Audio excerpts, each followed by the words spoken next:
Chapter 75 Anamika का ही धुन है। अब आगे। इस वक्त सिर्फ अनामिका ही थी जो आगे जाकर सबके सामने युविका को इम्प्रेस कर सकती थी और उसका झूठा सबके सामने लाकर आ सकती थी। अनामिका ने ओरिजिनल दी सोचा था कि वह बिना कोई तमाशा किए युविका को पियानो इंडस्ट्री से निकाल देगी, लेकिन लगता है कुछ लोगों को सोच में से कोई शर्म नहीं है। पहले वह लोग दूसरों की धुन चुराते हैं और फिर मनाने से अभी इनकार कर देते हैं। अब लोगों ने वहां देखा जहां जैस्मीन देख रही थी और सब लोग हैरान हो गए थे। क्या वह लड़की धुन है? वह धुन नहीं, बिल्कुल नहीं हो सकती। नहीं, प्रेसिडेंट जैस्मीन तो उसी तरफ देख रही है और उसके अलावा वहां पर कोई नहीं है। धुन ने कितने सारे पियानो अवार्ड जीते हैं, डोमेस्टिक भी और इंटरनेशनल भी। वह कोई ऐसी लड़की नहीं हो सकती। शायद बहुत अंधेरा है, इसलिए प्रेसिडेंट जैस्मीन को गलत इंसान दिखाई दे रहा है। वह बस एक हाई स्कूल स्टूडेंट है। वह धुन कैसे हो सकती है? ऑडियंस में रोशनी बहुत कम थी क्योंकि स्पॉटलाइट इस वक्त स्टेज के पास थी, लेकिन उसे अंधेरे के बावजूद सभी लोग उसे खूबसूरत चेहरे को पहचान सकते थे जो अंधेरे में भी चमक रहा था। अगर प्रेसिडेंट खुद कह रही है कि वह धुन है तो शायद मैं भरोसा कर भी लूं, लेकिन वह लड़की इतनी छोटी है, वह धुन कैसे हो सकती है? मुझे भी नहीं लगता है कि यह पॉसिबल है। जब मेहता और मीना मेहता नीचे जैस्मीन के नज़रों का पीछा किया और ऑडियंस में बैठी हुई लड़की को देखा जो पीछे से बिल्कुल अनामिका जैसी ही लग रही थी। नहीं, वो लड़कियां अनामिका नहीं हो सकती। वह लोग यह नहीं मानना को तैयार थे कि लेकिन तभी मीना मेहता ने वह कपड़े पहचान लिए। वह थोड़ी देर पहले ही अनामिका को वॉशरूम से टकराई थी और अनामिका ने भी एग्जैक्ट वही कपड़े पहने थे। जैस्मीन ने कहा कि वह धुन है। नहीं, बिल्कुल नहीं है। वह अपनी पूरी जिंदगी में कभी ठीक से पियानो तक नहीं बजा पाई। अगर उसे कुछ धुन भी होगी तो इसका मतलब ये नहीं कि वह कंपोजो कर सकती है। वह धुन कैसे हो सकती है? अगर सब लोग कहते हैं कि नताशा में धुन है तो यह बिलीवेबल भी होता है क्योंकि वह एक अमीर परिवार की बेटी है जो कितनी टैलेंट है, जो कि अनामिका नहीं। ऐसा कभी नहीं हो सकता। समर्थ ने भी जैस्मीन की नज़रों को फॉलो किया तो पीछे से वह लड़की कुछ जानी पहचानी लग रही थी और मीना मेहता की बातें सुनकर उसे हैरानी हो रही थी। अनामिका वह थोड़ा शौक हो गया था कि अनामिका अवार्ड सेरेमनी में कर रही है। वह अंदर कैसे आई? और जैस्मीन ने कहा कि वह धुन है। ऐसा कैसे हो सकता है? नताशा ने भी जैस्मीन के नज़रों का पीछा किया और ऑडियंस की तरफ तो वहां से अनामिका के अलावा कोई और नहीं दिखा था। अनामिका धुन है? क्या मजाक है? वह इतनी यंग कैसे हो सकती है? जैस्मीन से पक्का कोई गलती हुई है। युविका भी हैरान हो गई और वह बोल रही है, अनामिका तो तुम जो हो यह सब करवा रही हो। उसे फाइनली सब कुछ समझ में आ गया था और माइक्रोफोन की टाइटली पकड़ते हुए बोली जिससे उसकी आवाज़ सबके कानों तक पहुँचे, अब मुझे समझ में आ गया। तुमने पक्का धुन होने का नाटक किया होगा और अब प्रेसिडेंट जैस्मीन को बेवकूफ़ बनाया होगा और उनसे कहा होगा कि वह मुझे जाकर झूठा इल्ज़ाम लगाया और एक्सपोज करे। वह बहुत भोली है, इसलिए हमारा झूठ फंस गई। आफ्टर ऑल किसी ने भी धुन को देखा नहीं है, इसलिए अनामिका धुन बनाकर सबको बेवकूफ़ बनाए, यह बात इम्पॉसिबल नहीं है। युविका ऐसे मुस्कुराई जैसे उसने इन सब के मास्टरमाइंड को पकड़ लिया हो और बोली, अगर तुम्हें किसी और की पहचान चुरानी होती तो मुझे कोई फ़र्क नहीं पड़ता, लेकिन धुन यहाँ पर बहुत सारे लोगों के आइडल हैं। क्या ये तुमने उन सब की परमिशन ली थी उनके आइडल की पहचान चुराने से पहले? क्या तुम्हें लगता है कि उसके फेस को इतनी आसानी से बेवकूफ़ बनाया जा सकता है? यह सुनकर ऑडियंस से बैठे सारे लोग भी आपस में बात करने लगे। हाँ रवन, धुन कैसे हो सकता है? धुन तो एक लेजेंडरी कैरेक्टर है जो मुझे नहीं लगता कि वह धुन है।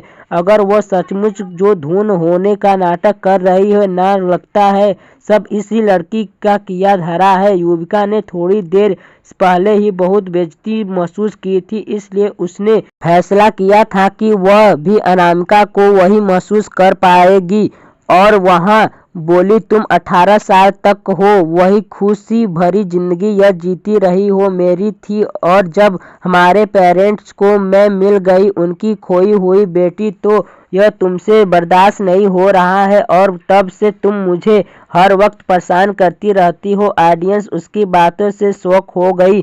किसने सोचा था कि उन दोनों के बीच में ऐसा अजब सा रिश्ता होगा। तो इसका मतलब वो लड़की जो ऑडियंस में बैठी हुई है उसने जानबूझकर युविका को फंसाया। बदला लेने के लिए अचानक से जो लोग अनामिका की खूबसूरती की तारीफ कर रहे थे वो लोग उसके बारे में भला बुरा कहने लगे। तभी युविका बोली, तुम्हारे रियल फैमिली कितनी गरीब है, तुम हर दिन अलग अलग आदमियों के साथ घूमती रहती हो, कौन लेकर आया है तुम्हें यहाँ, क्या तुमने इतनी हिम्मत है कि तुम सबको उनसे इंट्रोड्यूस करवाओ। मैं तो तुम्हें कोशिश कर रही थी ताकि तुम सही रास्ते पर चलो, लेकिन तुम कभी नहीं सुनती हो। तुमने कई बार मुझे मारा भी है और मेरे फियांसे को परेशान भी किया है। मैं तुम्हारे लेवल तक नहीं गिरना है चाहती हूँ, लेकिन जब तुमने इस तरह मुझे आवाज़ जीते हुए देखा तो तुमने जल्दी प्रेसिडेंट जैस्मीन का भरोसा जीता और मेरी रेपुटेशन खराब करने की कोशिश की। प्रेसिडेंट जैस्मीन तो बहुत ही भोली है, इसलिए तुम्हारी बातों में फंस गई। ऑडियंस यह सब सुनकर और हैरान हो गई। ऑडियंस में बैठी हुई इस लड़की की कितनी बुरी पर्सनल लाइफ है, वह बहुत खूबसूरत है, इसी का फायदा वह पैसे कमाने के लिए उठाती है। और युविका की एनालिसिस के हिसाब से अनामिका सचमुच युविका से जलती है, इसलिए यह सब कर रही है। वहीं यह सब सुनकर नताशा अजीब से एक्सप्रेशन के साथ युविका को देख रही थी। क्या इस लड़की का दिमाग खराब हो गया है? हाँ, अगर वह कहती है कि अनामिका धुन नहीं है तो वह भी मान जाती कि वह पियानो नहीं बजा सकती है, लेकिन ऐसा कैसे कह सकती है कि अनामिका की असली फैमिली गरीब है और वह मुंबई में जैसे महंगे शहर में रहने के लिए कोई अमीर आदमियों के साथ घूमती है। उसके पेरेंट्स कैजुअली अनामिका को लाखों रुपए दे देते हैं पॉकेट मनी के लिए और इतने सारे महंगे कपड़े, बैग्स, जूते, हर बात उसे देते रहते हैं। और उसके अलावा देवांश उसे डेट कर रहा है तो उसे दूसरी किसी आदमी की क्या जरूरत है? क्या यह लड़की पागल हो गई है? कोई भी या इस दुनिया में देवांश से कंपेयर किया जा सकता है? क्या बकवास कर रही है यह फालतू लड़की? लेकिन यह सब अनामिका का मामला था, इसलिए वह कुछ नहीं बोलने वाली थी। एंटरटेनमेंट इंडस्ट्री के कुछ लोगों ने पहले धुन से कई सॉन्ग्स लिखवाने की कोशिश की थी पैसों का लालच देकर, लेकिन दुनिया मना कर दिया था, यह कहकर कि उसके पास वक्त नहीं है और ना ही उसे पैसों की ज़रूरत है। तुम्हारी हिम्मत कैसे हुई धुन के बारे में ऐसा बोलने की? पियानो संगठन के हर एक इंसान, हर एक पियानिस्ट एक साथ मिल भी जाए तो उसके म्यूजिकल टैलेंट के बराबर नहीं हो सकता। क्या तुम्हें लगता है कि वह यंग है इसलिए तुम लोगों ने कुछ भी बोलकर निकल जाओगी? मैं तुम्हें बता देती हूँ, पूरा पियानो संगठन उसके साथ है, एक खिलाफ एक शब्द भी उसके खिलाफ बोला तो अच्छा नहीं होगा, जैस्मीन ने कहा। तो पूरा रूम हैरान हो गया। वेट, क्या कर यह लड़की सचमुच पियानो मास्टर धुन है? प्रेसिडेंट जैस्मीन को इतना गुस्सा में और इतना कॉन्फिडेंट देखकर किसी को डाउट नहीं बचा था कि यह लड़की ही धुन है। धुन काफ़ी यंग है, यंग लुकिंग है। उन्होंने सोचा था कि वह एक लिस्ट उसकी उम्र कम से कम प्रेसिडेंट जैस्मीन के बराबर तो होगी। युविका को भी अपने गानों पर भरोसा नहीं हो रहा था। अनामिका ही धुन है? नहीं, ऐसा नहीं हो सकता। यहाँ तक कि मदन मेहता, मीरा मेहता और समर्थ को भी भरोसा ही नहीं हो रहा था। वह लोग ऑडियंस में हैरानी से बैठे थे। क्या तुम सीरियसली धूम की स्किल पर आउट कर रही हो? जैस्मीन ने पूछा। युविका का चेहरा, जो अब तक पीला पड़ा हुआ था, लेकिन वह भी हार मानने के लिए तैयार नहीं थी। वह बोली, रिवील, अगर उसकी पियानो स्किल है इतनी अच्छी तो कहो कि वह सबके सामने बजा कर दिखाए। वहाँ कितनी हिम्मत है, किसी में इतनी हिम्मत नहीं होती कि वह खुद प्रेसिडेंट जैस्मीन के सामने खड़े होकर इतनी अनरिलीवेबल रिक्वेस्ट करे। क्या वह अपने आप को कुछ ज़्यादा ही ओवर एस्टिमेट कर रही है? अगर यह गाना उसका है तो वह बिना सीट म्यूजिक के भी बजा सकती है, और अगर नहीं तो वह धुन नहीं है वो, और यह गाना उसका नहीं है। सो हमारी प्यारी मास्टर धुन, क्या को तुम्हारी हिम्मत है कि आप अपने आपको प्रूव कर सकें? युविका श्योर थी कि अनामिका पियानो नहीं बजा सकती। अगर वह भाई पियानो बजा भी पाई तो उसे वह अनरिलीज सॉन्ग नहीं याद आएगा, और ना ही होगा वह उसे परफेक्टली बजा पाएगी। जैसे ही जैस्मीन सिक्योरिटी से युविका को बाहर फेंकने के लिए कहने वाली थी, तभी अनामिका खड़ी हुई और डेविल स्माइल के साथ बोली, बिल्कुल, वह सबके सामने उसे सबक सिखाएगी। सब लोगों ने अनामिका को ग्रेसफुली स्टेज पर जाते हुए देखा। उसकी ब्यूटीफुल फीचर्स रोशनी में आने के बाद और स्ट्रेंग्थ दिख रहे थे। न सिर्फ उसका ऑरा स्ट्रांग था, बल्कि उसके चेहरे की फीचर्स भी काफ़ी अट्रैक्टिव थे। प्रेसिडेंट जैस्मीन ने कहा कि तुम पियानो अब बहुत ही आसानी से बना सकती हो, तो क्या तुम सबको दिखाओगी? युविका को भरोसा था कि वह सबके सामने अपना बेवकूफ़ बना लेगी। ठीक उसी वक्त श्रवण जी और निशिता जी भी जल्दी जल्दी वहां पहुंचे तो उन्होंने देखा कि बहुत सारे लोग स्टेज पर खड़े हैं और नताशा के हाथ में ऑलरेडी चैंपियन ट्रॉफी है। क्या अवार्ड सेरेमनी खत्म हो गई है? अगर हो गई है तो अवार्ड देने के बाद भी स्टेज पर इतने सारे लोग क्यों हैं, और यहाँ का माहौल इतना अजीब सा क्यों दिख रहा है? और सबसे ज़्यादा सरप्राइज वह यह लोग देखकर थे कि उनकी बेटी अनु स्टेज पर क्या कर रही है। यह सब हो क्या रहा है? अनामिका आराम से जाकर पियानो के बेंच पर बैठी और ग्रेसफुली पियानो के कीज पर हाथ रखने लगी। सब लोग हैरान हो गए। अनामिका ने एक बार भी म्यूजिक सीट की तरफ नहीं देखा, लेकिन वह हर एक नोट बिल्कुल नेचुरली बचा रही थी, जो बिल्कुल एक मीठी धुन थी। मैं धुन का बहुत बड़ा फैन हूँ। यह सॉन्ग बिल्कुल धुन के स्टाइल का ही है। सिर्फ हमारी धुन ही इतनी ब्यूटीफुल म्यूजिक को क्रिएट कर सकती है। यह सॉन्ग पक्का उसी का ही होगा, वरना वह बिना किसी तैयारी के, बिना सीट को देखे हुए कैसे इतनी आसानी से बचा सकती है? वह पक्का धुन ही है, कोई आउट नहीं है। इन सब में ऑडियंस की यह बात सुनकर श्रवण जी और सीता जी हैरान हो गए। उनकी अनुधुन है क्या? उनकी प्यारी सी बेटी एक म्यूजिकल टैलेंट है, कोई उनकी आइडिया ही नहीं था। वही अनामिका पियानो बिल्कुल आसानी से बिना सीट देखे ही इतने ग्रेजुएटफुल तरीके से बजा सकती है, और उसके अलावा उसकी तकनीकी बिल्कुल करेक्ट थी। पूरा का पूरा सही सॉन्ग एकदम लाइन में था, बिल्कुल धुन की टाइटल में। उनके म्यूजिक को लोग बहुत पसंद करते हैं, जिससे सब लोग काफ़ी खुश हो गए, और उससे भी ज़्यादा लोगों को यह रियलाइज हुआ कि युविका जिसे वह सॉन्ग मिसरी लिखा था वह बिल्कुल एक कचरा है। जो लड़की स्टेज पर बैठकर पियानो बजा रही है वह पक्का धुन ही होगी।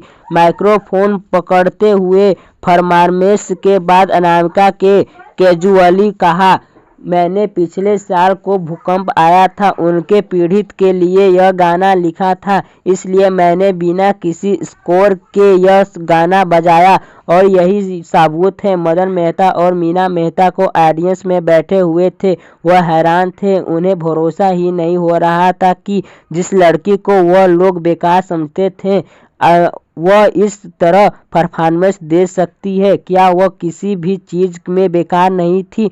वह इतना अच्छा पियानो कैसे बजा सकती है, और वह भी इतना मुश्किल पीस? अफवाहों थी कि किसी ने धू और लगभग करोड़ों रुपए ऑफर दिए थे सिर्फ एक म्यूजिक बनाने के लिए, मगर ढूंढने मना कर दिया था। किसने सोचा था कि वह पैसे किसी और को नहीं बल्कि अनामिका को ऑफर हुए थे।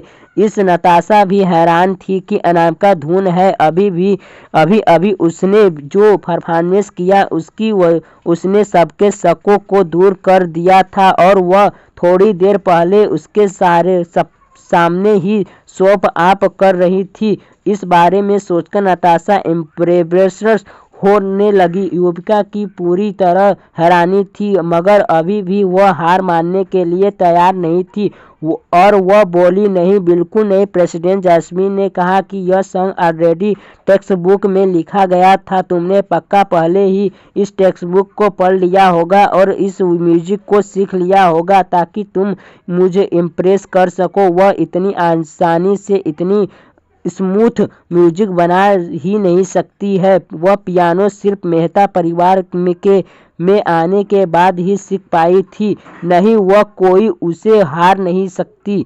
अनामिका का परफॉर्मेंस सुनने के बाद थर्ड पोजीशन विनर दिया भी शौक में थी। उसने अभी धुन के उस म्यूजिक पीस का क्लाइमैक्स बचाया था। अगर धुन को लगा कि उसने बुरा बजाया तो उसके साथ साथ क्या होगा। युविका को अभी भी मना करता हुआ देखकर प्रेसिडेंट जैस्मीन का गुस्सा अपने काबू से बाहर हो गया और वह बोले, तो तुम्हारा मतलब क्या है कि तुमने अकेले ही वह तुम्हारा हो सो कॉल्ड सॉन्ग्स कंपोज किया है और इतना ब्यूटीफुल क्लाइमैक्स क्रिएट किया था?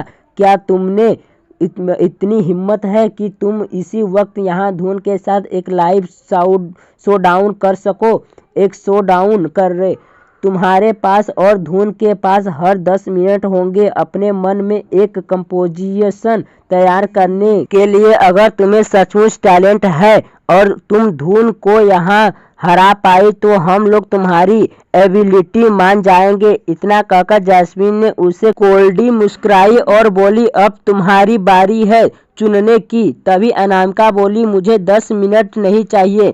इतना कहकर वह कैजुअल पियानो के पास बैठ गई और उसने फिर से एक प्यारी धुन बजाना शुरू कर दिया। बिना किसी प्रिपरेशन और बिना किसी दूसरे शॉट की उसने म्यूजिक बजाना शुरू तो कर दिया था, मगर फिर भी वह काफी खूबसूरत बजा रही थी। उसने जब एक लाइट और जॉयफुल ट्यून बजा दी तो उसने एक मजेस्टिक मेलोडी बजाई जो गुस्से से भरी हुई थी और उसके बाद एक सैड मेलोडी और फिर एक चीरफुल टोन के साथ सॉन्ग को खत्म किया जिससे सब लोग खुश हो गए। उसने अपने एक ही म्यूजिक में खुशी, गम, गुस्सा, रख, दुख सब कुछ एक साथ दिखा दिया। उसकी म्यूजिक के खत्म होते ही ऑडियंस में बहुत तेज तालियां बजने लगी। उसकी तकनीक, उसकी इम्प्रूविंग स्किल, उसका टाइटल, उसका लेवल, उसके धुन, सब कुछ धुन जैसा ही था। वह धुन ही था। तालियां रुकने का नाम ही नहीं लेती थी। यहाँ तक कि श्रावण जी और सीता जी भी काफी खुश होकर तालियां बजा रहे थे और सीता जी की आंखों में आंसू तक आ गए थे। उन्होंने कभी उम्मीद ही नहीं किया था कि उनकी प्यारी सी गुड़िया पियानो में इतनी टैलेंट होगी। उसने प्रूव कर दिया। युविका का चेहरा शौक और शर्म की वजह से लाल पड़ गया था। अनामिका की पियानो स्किल सिर्फ उसके बल्कि यहाँ खड़े हर इंसान से सुपरीम थी। वह सचमुच धुन ही थी। आगे सुनते रहिए मेरी स्टोरी। कमेंट करिए, लाइक करिए, रिव्यू दीजिए। चैप्टर 76 युविका का हर राज सामने आ गया। अब आगे अनामिका की म्यूजिक सुनने के बाद नताशा के दिमाग में सिर्फ एक ही सवाल था, वह बिना किसी प्रिपरेशन के कैसे एक नई धुन इतनी जल्दी तैयार कर सकती है। इतने सालों में एक पियानो प्लेयर होने के नाते नताशा ने हर तरह का पियानो पीस सुना था। वह बिल्कुल श्योर थी कि जो अनामिका ने अभी भी धुन बजाई वह कभी भी पब्लिक में परफॉर्म नहीं की गई है। इसकी पॉसिबिलिटी बहुत ज़्यादा थी कि वह अभी ही तैयार किया है। उसे समझ में नहीं आ रहा था कि एक ऐसी धुन जिसे अभी तैयार किया गया हो और बार बार बजा कर दिखाना गया हो वह इतने अचानक से ऑन द स्पॉट कैसे इजली और तरीके से बजाया जा सकता है। उसने बेवकूफ़ों की तरह थोड़ी देर पहले अनामिका से पूछा था कि क्या उसने कभी पियानो सीखा है और क्या कभी उसने कोई अवार्ड जीता है। वह अनामिका के सामने अपनी बड़ाई कर रही थी कि उसने बचपन से लेकर अब तक कितने सारे अवार्ड जीते हैं और उसकी पियानो मास्टर एक फेमस प्लेयर है। अब वह काफ़ी ब्रेवेस फूल कर रही थी। अनामिका के सामने उसकी टीचर भी कुछ नहीं थी। धुन म्यूजिक वर्ल्ड में, पियानो वर्ल्ड में एक लेजेंड थी और उसे आज तक कोई नहीं हरा पाया था। उसने कई सारे अवार्ड जीते थे, डोमेस्टिक भी और इंटरनेशनल भी। वह एक रियल बिग शॉट है। धुन की नज़रों में कोई फर्क नहीं पड़ता कि कितने चैंपियनशिप के विनर उसके अपोनेंट के हो। अगर वह लोग एक साथ भी हुए तो वह एक पलक झपकाते उन्हें हरा देगी। उसकी स्किल लेवल इस दुनिया से भी बाहर थी। नताशा को ऐसा फील हुआ रहा था जैसे उसने अपने आप को ही बेवकूफ़ बनाया हो। जब वह अपने थोड़ी देर पहले अनामिका से वह कंप्रेशन पूछे थे तो अनामिका गेम खेल रही थी, तो उसे लगा कि अनामिका एवरेज है। उसके पहले की गलतियां उसके चेहरे पर ही एक थप्पड़ की तरह पड़ रही थी, वह भी एक के बाद एक लगातार। नताशा इस वक्त अपनी फीलिंग्स को डिस्क्राइब नहीं कर पा रही थी। क्या वह फ्रस्ट्रेशन थी, गुस्सा थी, उदास थी, डिसअपॉइंटमेंट थी, डिप्रेशन था, या फिर वह यूजलेस फील कर रही थी, या फिर कोई और भी इम्पल्स थे। तुम्हारी बारी। स्टेज पर खड़ी जैस्मीन ने कॉन्फिडेंस मोड़कर युविका की तरफ देखा और कहा, अनामिका ने अपना इन्फॉर्मेशन कंप्लीट कर दिया। सब लोग इसका लेवल देख लिया होगा। मुझे भरोसा है। तुम्हें लगता है कि तुम्हारा टैलेंट अनामिका के ऊपर है, राइट? अब तुम अपना म्यूजिक सबको सुनाओ। अनामिका युविका अपनी जगह पर जम गई थी। उसकी पूरी बॉडी कांप रही थी। वह अपनी क्रिएटिविटी की लेवल किसी और से बेहतर जानती थी। एक बार वह सबके सामने प्ले करेगी वो तो पक्का एक मजाक बन जाएगी। उसके स्किल का मुकाबला अनामिका से कैसे किया जा सकता है? उसे इस तरह कांपते हुए और एम्बारासमेंट में देखकर जैस्मीन ने कोल्डली हंसते हुए कहा, अगर तुम अपनी धुन इसी वक्त तैयार नहीं कर सकती तो कोई भी फेमस धुन तो जो तुम्हें याद हो उसे ही बजा दो। युविका वह भी नहीं बजा सकती थी। उसकी टीचर ने पहले उसे बहुत सारे फेमस म्यूजिक पीस सिखाए थे, मगर उसमें से उसे कोई भी धुन पूरी तरह से याद नहीं थी और बिना सीट देख तो वो बिल्कुल नहीं बजा सकती थी। और अगर कोई सीट उसके सामने रख भी दे तो वह उसे अकॉर्डेबल ही बजा पाएगी। अनामिका की तरह स्मूथ और फ्लोलेस नहीं। और जिसे भी पियानो की थोड़ी बहुत समझा है रॉवर उसके लेवल की तुरंत समझ जाएंगे। तुम एक फेमस पीस भी नहीं बजा सकती। जैस्मीन को यह बात हैरान कर दे रही थी। उसने तो इस लड़की को कुछ याद ही ओवर एस्टिमेट कर दिया था। अपने लिप्स ब्राइट करते हुए वह बोली, अचानक से मेरा दिमाग ब्लैक हो गया, मुझे कुछ याद नहीं आ रहा। उसके इस तरह के एक्सप्रेशन देखकर जैस्मीन को बहुत हंसी आ रही थी, तो वह बोला, जब तुम खुद इम्प्रोवाइज नहीं कर सकती तो और ना ही तुम्हें कोई फेमस म्यूजिक पीस याद है तो ऐसा म्यूजिक बजाओ जो तुम जानती हो। युविका भी अभी भी वही खड़ी थी। वह अपना वह मिसरी वाला पीस पिछले 1 महीने से प्रैक्टिस कर रही थी और उसने कोई और पीस प्रैक्टिस की ही नहीं। वाट क्या हुआ? तुम कभी पियानो बजा भी सकती हो, बेसिक लेवल का ट्रम्बिकल लिटिल स्टार भी नहीं। जैस्मीन ने कहा तो पूरे हॉल में ऑडियंस की हंसने की आवाज़ गूंजने लगी। मैंने कभी सोचा भी नहीं था कि वह पियानो नहीं बजा सकती। उसे सिर्फ मिसरी बजाना आता है। उसे सीट म्यूजिक भी याद नहीं है। सीट म्यूजिक को तो याद रखना पियानो सीखने वालों के लिए सबसे बेसिक चीज़ होती है। यह तो अनबिलीवेबल बात है कि वह एक कंप्लीट म्यूजिक पीस भी नहीं याद रख सकती है। और सबसे हैरान के साथ यह कि वह सिंपल या ट्विंकल ट्विंकल लिटिल स्टार भी नहीं बजा सकती है, यह तो घटिया बात है। तो मैं उसे तब से बजा रही हूँ जो मैं 4 साल की थी। उसके जैसी लड़की सेकेंड पोजीशन पर कैसे आ गई? पक्का उसके ने कोई गड़बड़ की है। वह जज उन्होंने को सपोर्ट किया है और जो उसे सेकंड प्लेस दिलवाया था। उन्होंने सारी ऑडियंस की बात सुनी तो खड़े होकर माइक्रोफोन लिया और काफ़ी डिसअपॉइंट होकर बोली, इस सवाल का पियानो कंपटीशन न सिर्फ हायर लेवल परफॉर्मेंस बल्कि अपनी खुद की कंपोजिशन का भी था। पहले प्लान राउंड में टॉप 8 थे और थर्ड राउंड में सिर्फ आपको सम पीस ही बजाना था। बहुत सारे कंटेस्टेंट ने अपना कंपोजिशन दिया था और वह लोग परफॉर्मेंस कर रहे थे। युविका ने उस राउंड में भी यही प्ले किया था। मुझे लगा कि वह अपने कंपोजिशन को लेकर कॉन्फिडेंस है और इसलिए उसे लगता है कि वह सिर्फ एक सॉन्ग से ही कंपटीशन जीत सकती है, इसलिए शुरू से लेकर अंत तक सिर्फ एक ही सॉन्ग बजाया है। मुझे यहाँ तक लगा कि यह कॉन्फिडेंस जीत सकती है।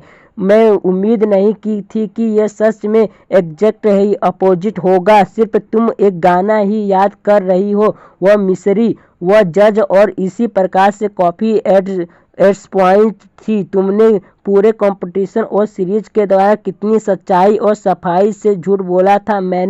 मैं तुमसे बहुत डिसपॉइंटेड हूँ। नहीं नहीं, ऐसी कोई बात नहीं। युविका ऑलमोस्ट रोने ही वाली थी कि मैं इस म्यूजिक से भी ज़्यादा कुछ बजा सकती हूँ।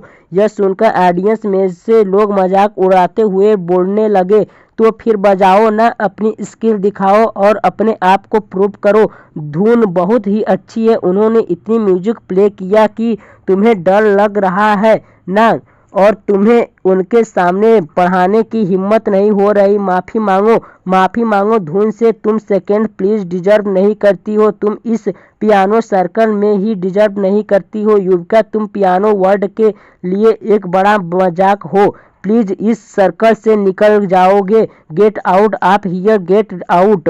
मदन मेहता और मीना मेहता हेल्पलेसली अपनी बेटी को देख रहे थे जो थोड़ी देर पहले ही सेकेंड प्लेस पर आने की वजह से सबके अटेंशन पा रही थी और सब कुछ खराब हो गया था। सब लोग उसे भुला बुरा कह रहे थे सिर्फ अनामिका की वजह से। मदन कुछ कहने के लिए खड़ी होने वाली ही थी, तभी अनामिका बोली, अभी अभी मुझे नीचे तुम्हारी एक पुरानी क्लासमेट मिली थी। अनामिका ने काफ़ी शांत एक्सप्रेशन और अटेंस ऑरा के साथ कहा, चलो उसे स्टेज पर बुलाते हैं। सब लोग उसे हैरानी से उसी तरफ देख रहे थे जो एक लड़की चलाते हुए स्टेज पर आई और बोली, हेलो एवरीवन, मेरा नाम टीना है और मैं आज थर्ड प्लेस विनर दिया था के साथ अवार्ड सेरेमनी में आई हूँ। मैं पहले युविका के साथ उसी के क्लास में पढ़ती थी। टीना, युविका ने हैरानी में उसकी तरफ देखा। उसकी और टीना की बहुत अच्छी दोस्ती थी, उन्हें बहुत अच्छा दोस्त कहा जाता था, मगर कुछ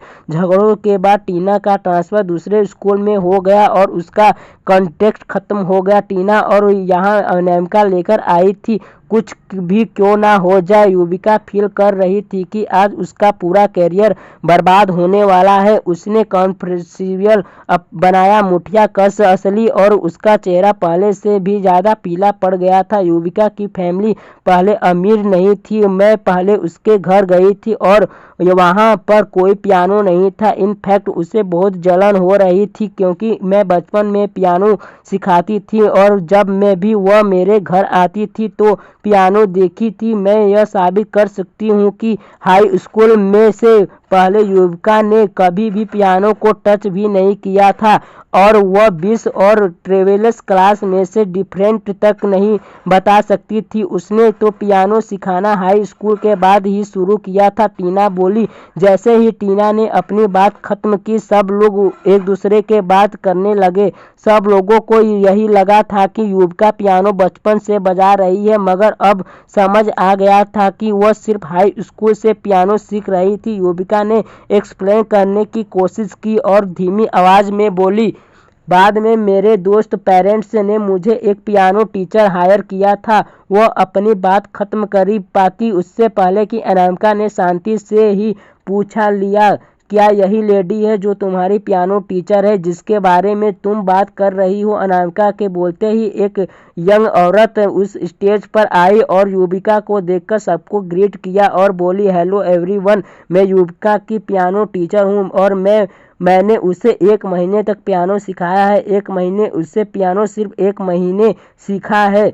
सब लोग हैरान हो गए। उसे कोई पहले का पियानो एक्सपीरियंस नहीं हुआ था। शुरू में मैंने उसे कुछ फेमस म्यूजिक सिखाने की कोशिश की मगर उसे हर एक धुन याद करने की बहुत मुश्किल होती थी और वह फीकर रिंग में हमेशा गलती करती थी। और उसे कुछ दिनों पहले हुआ, उसने अचानक से मुझे एक धुन लाकर दे दिया। मेरा उसे बारे में ओपिनियन पूछा। मैंने उसे कभी भी उतना ब्यूटीफुल म्यूजिक नहीं सुना था। उसका पूरा पीस एक्सट्रीमल पैशनेट और मैग्नेटिक था। उससे पहले बहुत प्रेशियस हो गई थी। उस वक्त मुझे ऐसा थक हुआ था कि वह किसी और का काम अपने नाम पर कर मुझे बता रही थी क्योंकि वह पियानो सिर्फ कुछ ही दिनों से सीख रही थी, इसलिए इतना अच्छा म्यूजिक क्रिएट करना इम्पॉसिबल था। लेकिन मैंने उनसे पियानो म्यूजिक को ऑनलाइन बहुत खोजा और एक जान पहचान पीस मुझे बिल्कुल नहीं मिला और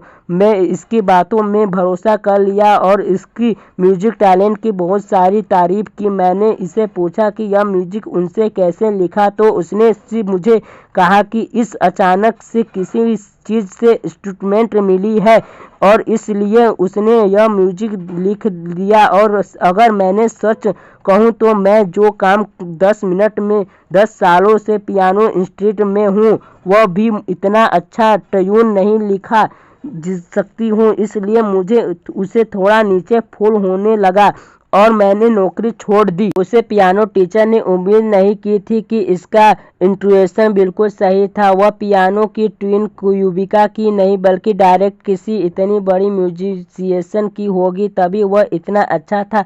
यह सब सुनकर युविका 2 कदम पीछे हट गई। इतने सारे सच एक साथ सामने आ रहे थे, वह बिल्कुल शांत हो गई थी। उसकी बॉडी नॉन स्टॉप काँप रही थी। वह समझ गई थी उसका पियानो कैरियर पूरी तरह खत्म। स्टेज के नीचे बैठे हुए सारे ऑडियंस गुस्से में पागल होने लगे। बेशर्म लड़की, तुम चोर हो। मैं तो उसकी हिम्मत देख हैरान हूँ कि एक तो उसने चोरी की, ऊपर से कितने अच्छे से अपने आप को डिफेंड कर रही थी। माफ़ी मांगो धुन से। तुम उन सभी लोगों से माफ़ी मांगने होगी जो अपनी मेहनत से इस म्यूजिक इंडस्ट्री से ऊंचाई तक पहुँचे हैं। तुम्हें पक्का माफ़ी मांगनी होगी। तुम्हें माफ़ी मांगनी होगी वरना हम तुम्हें स्टेज से नहीं जाने देंगे। तुम बहुत सारी ऑडियंस मेंबर खड़ी होकर और बहुत ही हाश तरीके से युविका को क्रिटिसाइड करने लगे। यह पहली बार था जब युविका ने इतनी बेइज्जती महसूस की थी। समर्थ जो ऑडियंस में बैठा हुआ था उसे अचानक ऐसा फील हुआ कि जिस लड़की से इतना प्यार करता था वह एक अजनबी है और वह उसे जानता ही नहीं है। उसने एक फेमस म्यूजिशियन की धुन चुराई है, उसे अपना नाम दिया है और तब तक हार नहीं मानी जब तक इस सिचुएशन उसके हाथ से बाहर नहीं हो गए।